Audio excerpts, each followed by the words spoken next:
Hey everybody, welcome to Tapped Out. It's Raced here, one of your co-hosts of the Tapped Out channel, here to do a new pre-release for the Marvel Superheroes set. We're actually going to be cracking open the 6-packs that are inside of this box here, and then also going ahead and building a pre-release deck. I actually just did the pre-release at my local game store just this past Friday and had a wonderful time getting to build this set and also getting to play this set. And actually the overall feedback from everyone that I played with said that this is one of the funnest sets that they've been able to build and also play in a standard format with the pre-release. So excited to bring this on the channel. This is the first time that we've done this since starting the channel, but I think if everyone likes it and it comes across as good content for everybody, then we'll start doing this in the future as well. But without further ado, let's get into breaking this thing open. One of the cool things as being a Marvel fan for pretty much my entire life, it says Protect, Defend, Assemble, pretty cool, is just being able to finally see that in the Magic universe. And I know that stirs some controversy for some that are not huge fans of the Marvel set, but I think for Magic in general, the Universes Beyond has been an overall great thing that I'm actually pretty proud of being able to say that I play Magic and also get to play these Universes Beyond. So yeah, let's see what we get here. We've got our spin down dice. Looks like we got the green color, which is pretty cool. I actually got the blue color during the pre-release, so pretty sick. And then we have our 6 packs. And of course, there is a guaranteed rare that comes in this that's also foil. Let's see what we get here. All right, Super Adaptoid. Okay, cool. Yeah, I actually saw that this was a pretty cool commander to build as well for some people, so pretty interesting. Decent card. We'll actually go ahead and take that out of the plastic, and we'll go ahead and set that to the side. And the way that I do pre-release is pretty common. It's kind of seen pretty much from most people that the way to kind of do pre-release builds, but I start out by pretty much laying it out in Wooburg form. So I'll have from left to right the white, black, blue, and then the red and green cards. And then I usually keep my multicolor cards over to the side and my lands over to another side, and any artifacts that I usually find as well, I kind of keep them over to the side as well, just so I kind of can see visual representation of what colors that I could potentially build. But yeah, let's go ahead and start cracking packs. All right, our first pack, Lightning Strike, Great Removal. Set that over here to the right. We've got Visions of Villainy. Get a little draw spell. Aerial Doombot. We'll set over here. Burrow Backup. Pet Avengers. Oh, look at that. Look at that guy. All right, Powerful Broker. Vibranium Energy Daggers. Okay, and this is one of our artifacts, so I'm going to go ahead and set this over here to the side, along with the Super Adaptoid that we got earlier, but I'll keep that rare separate. We've got Hellcat Undying Vigilante,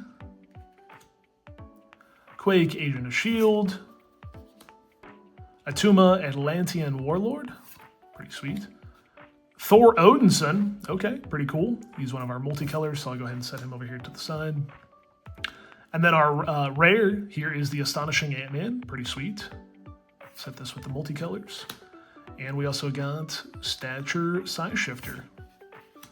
A little tap land, so we'll just set these lands over here to the side. And then we got a token. Moving on here to pack 2.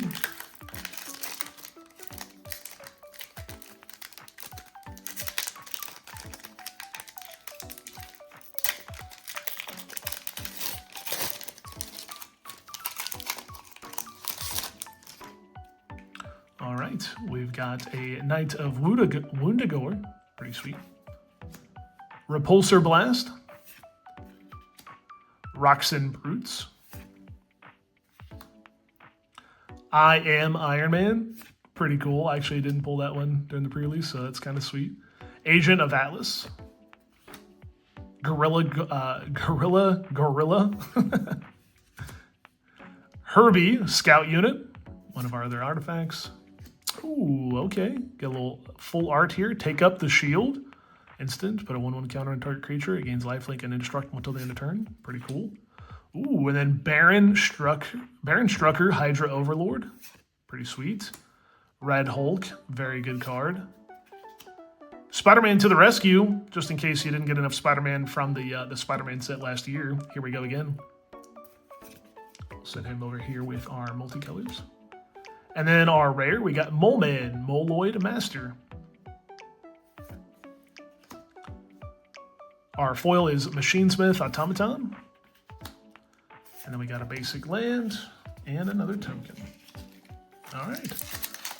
Pretty even across the board. Not seeing any particular color kind of take the lead here just yet. So pretty balanced. Not really any clear indicator as far as what color we're going to really lean into just yet. But yeah, we'll keep seeing what we get. All right, we got Hour of Defeat. We say The Nay. Agent of S.H.I.E.L.D. Wakandan Royal Guard. Super Speed. Kunlun Warrior. Stolen Stark Tech. Mockingbird Ace Agent. Beast Erudite Aerialist. A little multicolor cool spell there. Moonstone Harsh Mistress. Oh, okay. This is one of the new the new dual lands that can come in and immediately tap for 1 or 2 colors. And then they're also able to continue to do that if you control a basic land. It's actually a really cool one. Training compound. And then we got Black Widow Super Spy. Okay, first time seeing this one. Legendary creature, human spy hero. Whenever Black Widow deals combat damage to a player, that player exiles cards from the top of their library until they exile a non-land card. You may put a 1/1 counter on Black Widow. If you don't, you may cast the exiled non-land card until the end of turn, and mana of any type can be spent to cast that spell. Pretty sweet. All right, we'll put that down here. And then we got Stolen Stark Tech again. And then Avengers Hangar as another tap land and a token. Not bad. Looks like we're definitely getting a lot more white and black so far. A little bit more red, it looks like just yet. So I think we're going to potentially, depending on what these next packs bring us, be going down one of those 2 roads. So let's go ahead and take a look here at the next pack. Crimson Operative. Red Room Recruit. AIM Scientist. Shield Spy Kit. Rapid Rescue. Kree Sentinel. Savage Land Dinosaur, one of those land cycling creatures. Pretty cool. Madam Mask. Evil's Thrall. Wiccan Rising Magician. Oh, that's actually pretty cool. I think that's one of Scarlet Witch's children, if I'm not mistaken. Pretty cool. All right, our rare is Heroic Feast. Create a food token, gain life. Okay. Oh, we got another rare here. Captain America's Shield. Indestructible equipped creature gets +0/+8 and has vigilance. Whenever a equipped creature attacks, tap target creature defending player controls. Pretty cool. All right, we got Volcanic Villain as our foil. Put that over here. We've got a full art land, full art swamp. Pretty cool. And then another villain token. All right, we're down to our last 2 packs. Let's see what we get.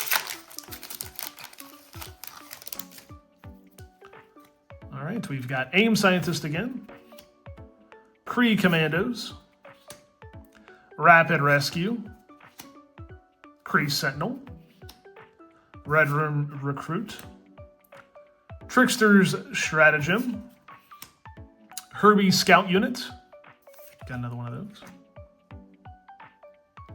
Claim the Kingdom, King Temporal Tyrant, multicolor spell there. Ooh, War Machine, Legacy of Iron.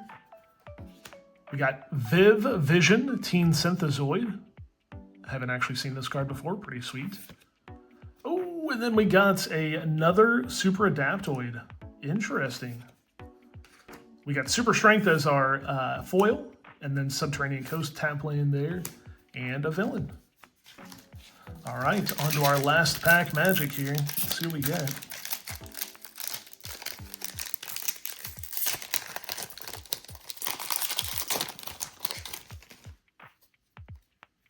All right, we've got Roxanne Brutes. I Am Iron Man again. Agent of Atlas. Gorilla again. Stark Industries Executive. Ultra Drone. Stolen Stark Tech.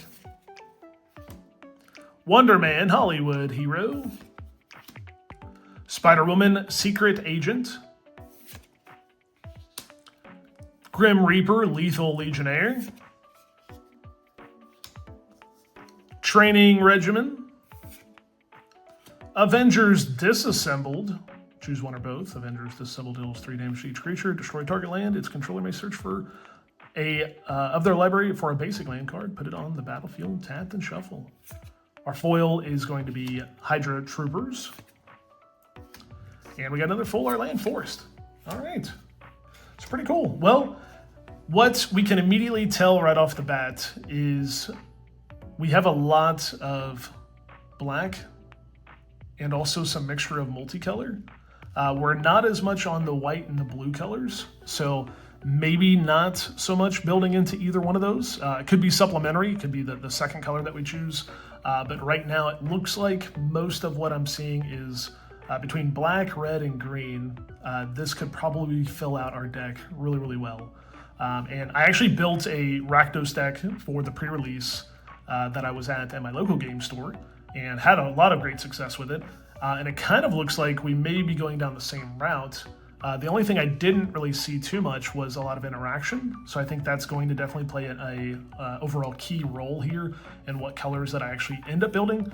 But I think ultimately it's going to come down to one of the 3 that you see that has the most cards. And then I'll supplement here with some of the artifact spells that we have on the right, and then include potentially some of the multicolor spells as well that are here on the left.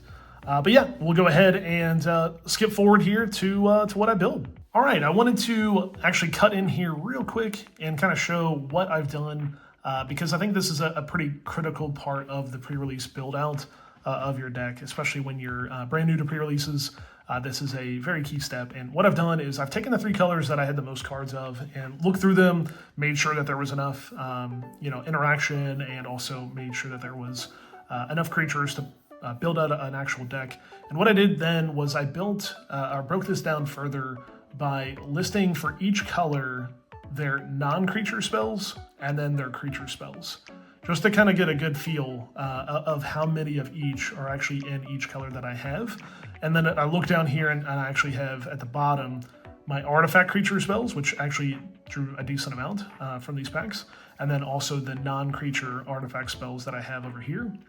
And then on the far left, the only actual creature spells, or the only spells at all in this multicolor format that I actually received from the packs were just these 3 creatures that match the color combos that I'm potentially looking to build here. And so I did want to just kind of highlight this. I think this is an important step of the process to organize yourself and also understand what do you have of each, because it would be very easy to identify, okay, if I had only all green creatures and no green interaction, and then all I had was, say I was going with green and black, and all I had was these 5 cards for black as far as interaction goes, or any type of non-creature spells, then maybe that's not the right color combination, because you want to make sure that you have combat tricks. You want to make sure that you have some things that you can play instant-wise that will slow your opponent down, especially in a pre-release standard format, because usually these rounds are only lasting typically around 5 to 6 before the game is really decided, and sometimes it can even go quicker than that, just depending on the overall polls that you have for that particular round. So you definitely want to make sure that you have interaction to slow your opponent down and make sure that you get the upper hand. So yep, just wanted to take a quick snapshot of where I'm at here, and then we'll go ahead and start picking out the colors, and we'll be right back. Alrighty, jumping forward here, we've now got our creatures filtered out. And as you might be able to already tell, I have filtered it down now to building Rakdos again. I've got the red and black color combination here, and you'll kind of understand about that here in just actually a minute or two as I go through and explain these. But all in all, I tried to actually build a black-green deck, and that was seeming kind of possible there for a little bit, but then when I started looking more at the interaction spells, which is what we kind of talked about just a little bit ago, there was a lot lacking there within the green department for interaction. And so I was a little bit worried that trying to play this competitively, that it wouldn't really honestly do what I was hoping the deck would do without that interaction and trying to slow down the opponent. So you'll see more about that here as we get into the instants and the sorcery spells here in a minute. But looking at our creature base here, what you're going to be able to tell right off the bat is I picked 16 creatures here in total, and the thought process behind that is really trying to build up more of an aggro style deck here with us going black and red. And honestly, I actually lean into a particular synergy with legendaries. And so out of the rare card that I pulled, and also I pulled a second one out of a pack, the Super Adaptoid creature, it's super interesting because what it says here says Super Adaptoid's power is equal to the number of legendary creatures you control, which is very popular here in the Marvel superhero set. But it also says whenever Super Adaptoid enters or attacks, choose another target creature if that creature has haste, and Super Adaptoid doesn't, put a haste counter on Super Adaptoid. Do the same for flying, first strike, double strike, death touch, indestructible, lifelink, menace, reach, trample, and vigilance. And so just because of all those keywords there, you're going to also notice that on most, if not almost all of my cards, they have some type of other keyword. So like menace, flying, flying again, reach, trample, flying, haste, reach, menace, menace. So I tried to look at all the cards that I had available to me that were legends, because that's going to also bump up the power level on Super Adaptoid, and then also give him those key words that I'm trying to leverage from other cards in the same way. And so ultimately kind of went down that road of trying to build around the Super Adaptoid synergy, and that's ultimately why I have 10 legendary creatures, which make up the majority of the creatures that I have in the deck, and then as well kind of filled in some of the blanks with these other non-legendary creatures that have some synergy. So I've got here 3 different cards that have the basic land cycling for either, actually it looks like this is even better. It's not mountain cycling or swamp cycling, it's just land cycling in general. So that's even better. But these also can come out if I'm not hurting on lands. It's very powerful creatures. For example, this Roxen Brute comes out as a 4/4, and then also whenever I draw a second card each turn, I'm going to put a 1/1 counter on target creature. So it's kind of a benefit there to play him as a creature, but it also comes as a benefit to just also land cycle if I am not drawing any lands. But ultimately kind of went with the synergy of being aggro while also trying to build up a board state of bigger stompy creatures. And yeah, pretty actually excited to try this deck out. I'm going to be testing it out actually later this week with some friends, and we'll see how it goes. But yeah, let's stop for the creatures. Let's jump on over to the instant and sorceries, our non-creature spells. All right, jumping into the non-creature spells, you'll be able to see here that I selected 8 non-creature spells ranging from instants and sorceries, enchantments, as well as 1 artifact. And we'll kind of go through and break down these one by one as far as why they were selected and ultimately why they play into the overall deck flow. So starting first with Avengers Disassembled, this was actually a great rare pull. It looks, maybe like it wouldn't be so great, but it has 2 different options here. So Avengers Disassembled, it says it deals 3 damage to each creature. So, for example, if I'm trying to do a board wipe of the opponent because I don't have any creatures, this is really great just to be able to kind of slow them down and also eliminate their board state. As well, I can help destroy maybe their target land. Maybe they have a tap land that's actually helping and enable them, or a dual land rather, that's enabling them to tap for a color that they don't really have. Being able to destroy that is pretty beneficial here, especially in pre-release, because there are times where mana is key, just like it is in most formats in Magic, but definitely in pre-release, how short it goes, it can definitely be a game changer if you can destroy land. So you don't see this super often on a card, but yeah, it's pretty great. And it gives you the option to choose one or both, so even if I don't want to destroy land, I can still deal 3 damage to all the creatures. All right, Evil's Thrall here says gain control of target creature until the end of turn. If you control a villain with greater mana value than that creature, gain control of that creature until the end of your next turn. Untap it, and then it gains haste until the end of the turn. And so this ultimately works out perfectly. I'm actually building with the cards you may or may not have seen, but mostly a villain-heavy deck. It's got 11 villains out of the 16 creatures, and so the chances are most of the time I'm going to have a villain, and maybe it won't have the greater mana value than the creature that I'm going to choose to take control of. But if it does, even better, because then I'll keep that creature for another turn. But ultimately, the benefit here is that if somebody else has something pretty big and scary, I'm going to be able to immediately take control of it. And then also it's going to get haste until the end of turn. So I can probably close out a game with this card. Just depends on what the other person's board state looks like. But overall, it's great whenever you can take over creatures. All right, Super Speed for 1 red mana. This is a great enchantment aura. It comes in with Flash, and you can then enchant creature. When this aura enters, enchanted creature gains first strike until the end of turn, and then also that creature gets +1/+0 and has haste. So this is a great little combat trick. So if you have a creature that is a 3, or yeah, say it's a 3/3, and your opponent's attacking with a 4/4, you've got 1 red mana open, you can immediately then play this when they go to attack with that creature, choose to block, and then surprise your opponent with a little combat trick, giving that creature a +1/+0. So now it's a 4/3, and then also it has first strike. So it's just killing that creature that he just attacked with, and ultimately just probably ruining their expected board state. I know it's definitely a big surprise whenever a combat trick comes out. So having these combat tricks are huge. All right, moving on to Repulsor Blast. This has Teamwork 2. It's one of the new keyword abilities that come with the Marvel Superhero set. And it says, as an additional cost to cast the spell, you may tap any number of creatures you control with total power 2 or more. And it says Repulsor Blast deals 5 damage to target creature. If this spell was cast using Teamwork, it also deals 2 damage to that creature's controller. So a good little utility spell that's going to also be removal for one of the creatures that you're trying to get rid of, but also can help ping the opponent as well if you have the ability to tap a creature to proc its Teamwork 2. Just all in all, good removal and gets the job done every time. And then, of course, Lightning Strike. This is a great card. Served me very well in my pre-release at the local game store. Simple, easy, 1 red, 1 generic. Lightning Strike deals 3 damage to any target. Perfect if you want to take out your opponent if they're almost dead, or if you need to get rid of a creature that's becoming a problem with their board state. All right, moving down to the artifact that I also selected. This was just a huge pull. I was excited when I pulled this, so I was like, I got it included.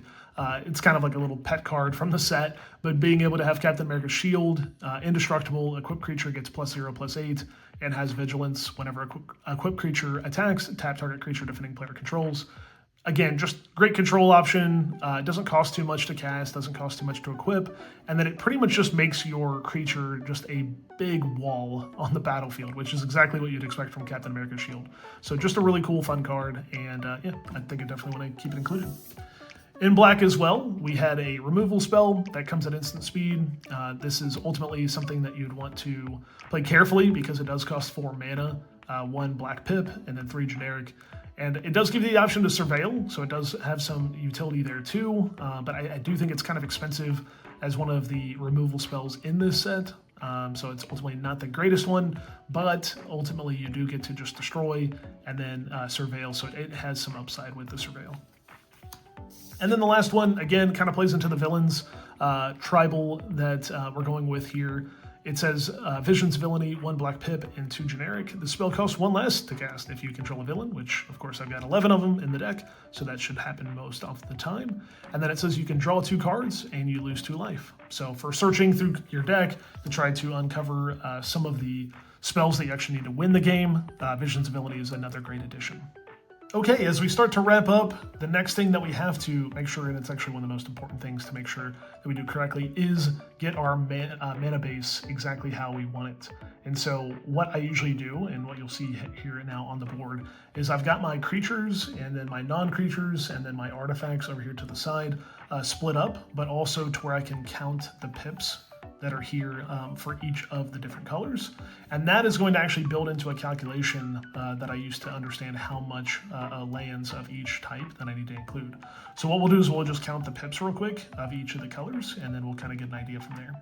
So we have 1, 2, 3, 4, 5, 6, 7 creatures with black pips, and then 8, 9 for the non-creatures, so 9 total black pips. And then for the red, we have 1, 2, 3, 4, 5, 6, 7, 8, 9, 10, 11, 12, 13.